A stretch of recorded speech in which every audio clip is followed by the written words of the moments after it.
ከሶስት ዩኒቨርሲቲዎች በሶስት ምክንያት የተባረረውና ፊዚክስ የሚያጠናው ዳኛቸው ሻምበል ዛሬ በኦንላይን ፊዚክስ በማስተማር ዝነኛ የሆነው ዳኛቸው ወይም ተማሪዎቹ በሚጠሩት ስሙ መምህር ዳኒ እስከ 8ኛ ክፍል ድረስ ትምህርት መቀበል አይችሉም ከሚባሉ ልጆች መካከል አንዱ እንደነበር ይናገራል። ሁሌም በትምህርታቸው የተሻሉ ተማሪዎችን ሲያገኝ እንዴት እንደሚያጠኑ ይጠይቅ እንደነበር ያስታውሳል። በአንድ ወቅት ከክፍል አንደኛ የሚወጣውን ጓደኛውን እንዴት ጎበዝ መሆን እንደቻለ ሲጠይቀው የአሳ ዘይት ጠጥቶ እንደሆነ ይነግረዋል። ሞከረው፣ ለውጥ የለም። ሌላኛው ጓደኛው ደግሞ ጧት ሜዲቴት ስለማደርግ ነው ትምህርት የሚገባኝ አለው። እርሱም ሞከረ፣ አልተሳካም። አንድ በጣም የምወደው ጓደኛ ነበረኝ። እርሱ ደግሞ ቴኳንዶ ስለምሰራ ነው አለኝ። እርሱን ስሰራ ግራ እጄ ተሰብሮ ወጣው። ጎበዝ ለመሆን ብዙ ሞክሬ ነበር ግን አልተሳካም ይላል። የመጀመሪያና መለስተኛ ሁለተኛ ደረጃ ትምህርቱን ሲያስታውስ ዳኛቸው ከባልደረቦቹ እኩል ቀለም እንዲዘልቀው እንደተመኘ 8ኛ ክፍል ደረሰ። አባቱ በጥበቃ ሰራተኝነት በሚሰሩበት የግል ትምህርት ቤት ውስጥ በነፃ የሚማረው ዳኛቸው 8ኛ ክፍልን ከጓደኞቹ ኮርጆ 96% ማምጣቱን ያስታውሳል። አባቱ በልጃቸው ውጤት ፈነጠዙ። በጓደኞቹ መካከል ሰው በተሰበሰበበት አቅፈው እያሽከረከሩ በርሱ መኩራታቸውን በውጤቱ መደሰታቸውን ነገሩት። ዳኛቸው ውጤቱን እንዴት እንዳመጣው ስለሚያውቀው ደነገጠ። አባቱ ከፍተኛ ውጤት ማምጣቱን ሰምተው አቅፈው ሲያሽከረክሩት እስከዚያ ድረስ አባቴን የሚያስደስተው የኔ መማር ነው ብዬ አስቤ አላውቅም ይላል። አባቱ የጥበቃ ስራቸውን ሲሰሩ በትምህርት ቤት ውስጥ የተለያዩ ስራዎችን በመስራት ያግዛቸው እንደነበር የሚናገረው ዳኛቸው ፈገግ ይላል እንጂ እንደዚያ ደስ ሲለው አይቻላውቅም ይላል። አባቱ ተማሪዎች መካከል አይናቸው በእንባ ተሞልቶ አቅፈው ሲያሽከረክሩት አባቱን ስለማስደሰት ብቸኛው የፍጥነት መንገድ ትምህርት መሆኑ ገባው። የአመቱ ትምህርት ተከፍቶ 9ኛ ክፍል እስኪገባ ድረስ በድሬዳዋ ከተማ በሚገኝ ቤተ መጻሕፍት ጧት እየሄደ ማንበብና ማጥናት ጀመረ። ሂሳብ ነው መጀመሪያ ማጥናት የጀመርኩት የሚለው ዳኛቸው የተለያዩ የሂሳብ ስሌቶችን እንደ አዲስ መቀመር ያዘ። በወዳጆቹ እጅ ሲሽሞኖሞኑ ያያቸው ቁጥሮች ታዘዙት። አይኑ ላይ ብዥታና ግርታ ይፈጥሩ የነበሩ ስሌቶች ያለ ችግር ይቀምራቸው ገባ። የክረምቱ ወራት አልቆ 9ኛ ክፍል ሲገባ ሂሳብ ቀሎኝ ስለነበረ ጥሩ ውጤት ማምጣት ሲጀምር ትምህርት ይገባኛል እንደኔ እስክል ድረስ ጥሩ ውጤት ማምጣት ጀመርኩ ይላል ዳኛቸው። ለመጀመሪያ ጊዜ 9ኛ ክፍል የመጀመሪያ መንፈቅ ዓመት 3ኛ በመውጣት አጠናቀቀ። 9ኛ ክፍል ስገባ ነቃው የሚለው ዳኛቸው ከዛ በኋላ ትምህርቱ ላይ ጠንክሮ መቀጠል አንዱ የህይወቱ አካል ሆነ። ከሶስት ከፍተኛ ትምህርት ተቋም የተባረረው ዳኛቸው ሻምበል ውልደትና እድገቱ በድሬዳዋ ሲሆን እስከ 12ኛ ክፍል ትምህርቱን ያጠናቀቀው ብስራተ ገብርኤል ትምህርት ቤት ነው። በ2007 ዓ.ም የ12ኛ ክፍል መልቀቂያ ፈተና 515 በማምጣት አዲስ አበባ ዩኒቨርሲቲ ተቀላቀለ። በአዲስ አበባ ዩኒቨርሲቲ የሜካኒካል ምህንድስና የትምህርት ክፍል 1 ዓመት ከ6 ወር ቢማርም በሱስ ተጠምዶ ትምህርቱን ማጠናቀቅ ሳይችል ቀረ። ወደ ቻይና የመሄድ እድል ያገኘው ዳኛቸው ሳንዙ ከተማ ውስጥ የፔትሮሊየም ኢንጂነሪንግ ትምህርቱን ሲከታተል አሁንም ያለበት ሱስ ሳንካ ሆነው ለሁለተኛ ጊዜ ቻይና ሃንዡ የምትባል ከተማ የኮምፒውተር ሳይንስ ለመማር የሄደው ዳኛቸው አሁንም ሱስ ትምህርቱን በአግባቡ መቀጠል አላስቻለውም። ከሶስት የከፍተኛ ትምህርት ተቋማት በሱስ ምክንያት የተባረረው ዳኛቸው አዲስ አበባ ጎዳናዎች ላይ የተወሰኑ ወራት ቆየ። ድሬዳዋ ያለው ከትምህርት ቤት ከቤት ትምህርት ቤት የምልጅ ነበርኩኝ የሚለው ዳኛቸው ከቤተሰብ ተለይቶ ወደ አዲስ አበባ ሲመጣ ግን ሁሉንም ነገር መሞከር ያምረኝ ነበር ይላል። ከዚያ ሲጋራ፣ ጫት እየቆየ ደግሞ የተለያዩ አደንዛዥ እጾችንና መጠጥን መጠቀም ጀመረ።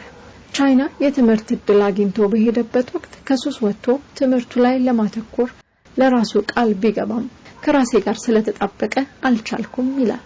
ቻይና ዩኒቨርሲቲዎች ውስጥ ሳለ በዙሪያው ያለ ገደብና ከልካይ ሲጃራ የሚያጨሱ ሰዎች ሲመለከት ከ3 ቀን በላይ ከሱሱ ተነጥሎ መቆየት አልሆነለትም። ቻይና ቆይታው በነበረበት ሱስ ምክንያት በፖሊስ ቁጥጥር ስር ውሎ ለ10 ቀን ከታሰርኩ በኋላ ነው ወደ ኢትዮጵያ የተመለስኩት ይላል። ዳኛቸው ቤተሰቦቹ ከቻይና መመለሱን እንዲያውቁ አልፈለገም። ስለዚህ ሰፊው አዲስ አበባ አንድ ጎዳና ጥግ ተሸሽጎ መቅረትን መረጠ። በሱስና ተስፋ መቁረጥ ወደ ጎዳና ህይወት መግባቱን የሚናገረው መምህር ዳኛቸው ከአዲስ አበባ ጎዳናዎች በቀጥታ ያመራው ወደ ቢሸፍቱ ነበር። ቢሸፍቱን የማውቃት ድሮ ነው።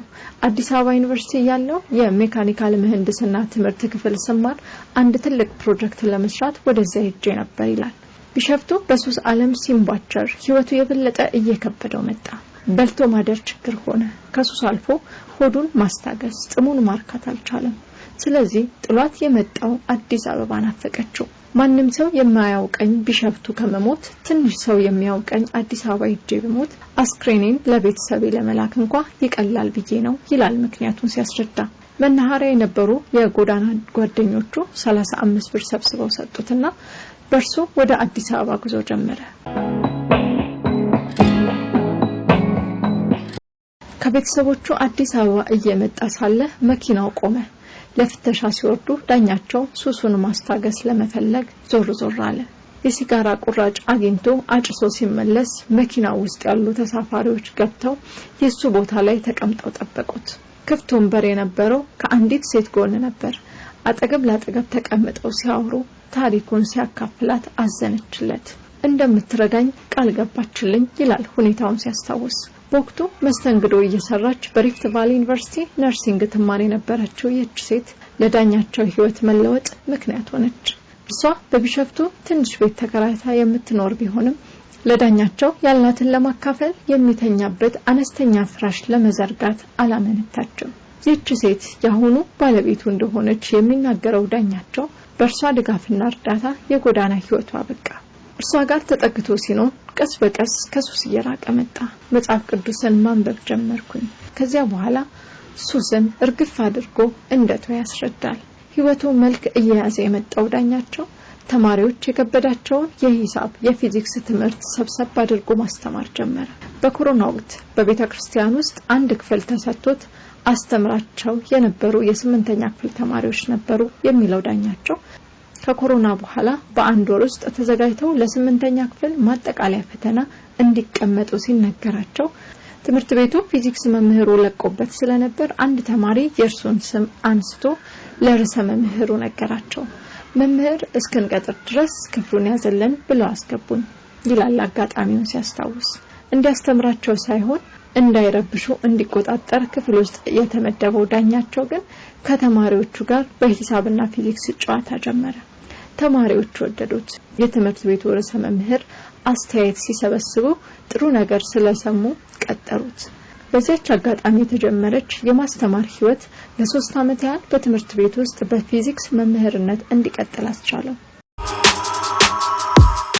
ዳኛቸው አስጠግታው ከምትኖረው ሴት ጋር ትዳር መስርቶ መኖር ጀምሯል። 2 ጥንዶች ኖራቸው ለማሸነፍ እቁብ እየጣሉ የቤት ዕቃዎችን ለማሟላት ይጥራሉ። ዳኛቸውና ባለቤቱ ይጥሉት የነበሩት 9000 ብር እቁብ ሲደርሳቸው ቁም ሳጥን ለመግዛት ቢያስቡም የማጠናከሪያ ትምህርት ቤት ለመክፈት ወስነው ቤት ተከራዩ። ለ3 ዓመታት በመምህርነት ተቀጥሮ ከሚሰራበት ትምህርት ቤት ለቆ በቢሸፍቱ ከተማ ስኩል ኦፍ ማይሳይንድ የሚባል የማጠናከሪያ ትምህርት መስጫ ተቋም ከፈተ። የማጠናከሪያ ትምህርት ተቋሙን በ16 ተማሪዎች ነበር የጀመረው። ከ16 ውስጥ ደግሞ የሚከፍሉት 6 ብቻ ሲሆኑ 10 ተማሪ ደግሞ በነፃ ማስተማር ጀመረ። ዋናው የኛ ዓላማ ማገልገል ነበር የሚለው ዳኛቸው በ3 ወር ውስጥ የተማሪዎቹ ቁጥር ወደ 80 ማደጉን ይናገራል። ዳኛቸው በአንድ ክፍል የጀመረው የማጠናከሪያ ትምህርት የተማሪዎቹ ቁጥር እያደገ መምጣቱን ተከትሎ ወደ 3 ክፍል አሳደገው። በልጅነቱ ከቤተሰቦቹ ጋር ይኖር የነበረው በአንድ ክፍል ውስጥ መሆኑን የሚናገረው ዳኛቸው ለማጥናት ሲፈልግ እነርሱ ላይ ሌሊቱን ሙሉ እያበሩ ማጥናት ስለሚጨንቀው ሌላ ሰፈር ያሉ ጓደኞቹ ጋር በመሄድ እያደረ ያጠና እንደነበር አልረሳውም። በቂ የማንበቢያ ስፍራ የሌላቸው እንደርሱ በዝቅተኛ የኑሮ ደረጃ በሚገኝ ቤተሰብ ውስጥ የሚያድጉ ተማሪዎች እንዲገለገሉበት በሚል የማጠናከሪያ ትምህርት በሚሰጥበት ህንጻ ላይ አንድ 24 ሰዓት ግልጋሎት የሚሰጥ ቤተ መጻሕፍት አደራጀ። ቢሸፍቱ ላይ በነበረው የማጠናከሪያ ትምህርት መስጫ ወደ 14 ሰዎች ቀጥሮ ያሰራ እንደነበር ያስታውሳል። ተማሪዎቹም ከፊዚክስ ውጪ ሌሎች የሳይንስ ትምህርቶችን ኬሚስትሪ፣ ባዮሎጂ፣ ሂሳብና እንግሊዘኛ ይማሩ ነበር። ቢሸፍቱ ማጠናከሪያ እየሰራ ያለ ማስተማር አትችሉም ተብሎ ተዘጋበት። በዚህ ወቅት በመንግስት ትምህርት ቤት ውስጥ ከመደበኛው ትምህርት ሰዓት ውጪ መማሪያ ክፍል ጠይቆ በበጎ ፈቃደኝነት ልጆቹን ማስጠናት ጀመረ። ፊዚክስ እያስተማረ በማህበራዊ ሚዲያዎች ላይ የተለቀቁ ቪዲዮዎችን የተቀረጹት በዚህ ወቅት መሆኑን ይናገራል። ቢሾፍቱ ላይ ከ2000 በላይ ተማሪዎችን አስጠንቻለሁ የሚለው ዳኛቸው በ2016 ዓ.ም ወደ 45 የሚጠጉ ተማሪዎችን ለ4 ተከታታይ ወራት ከፈተና በፊት በማስጠናት ወደ ዩኒቨርሲቲ መግባታቸውን ይናገራል። ከነዚህም መካከል 20 ያህሉ አዲስ አበባ ዩኒቨርሲቲ ያወጣውን ፈተና ወስደው በማለፍ መግባታቸውን ጨምሮ ተናግሯል። ዳኛቸው ከ9ኛ ክፍል ጀምሮ ፊዚክስን አጥብቆ ይወድ ነበር። ከልጅነቱ ጀምሮ ሌሎችን ማስጠናት ደግሞ ባህሪው መሆኑን ይናገራል።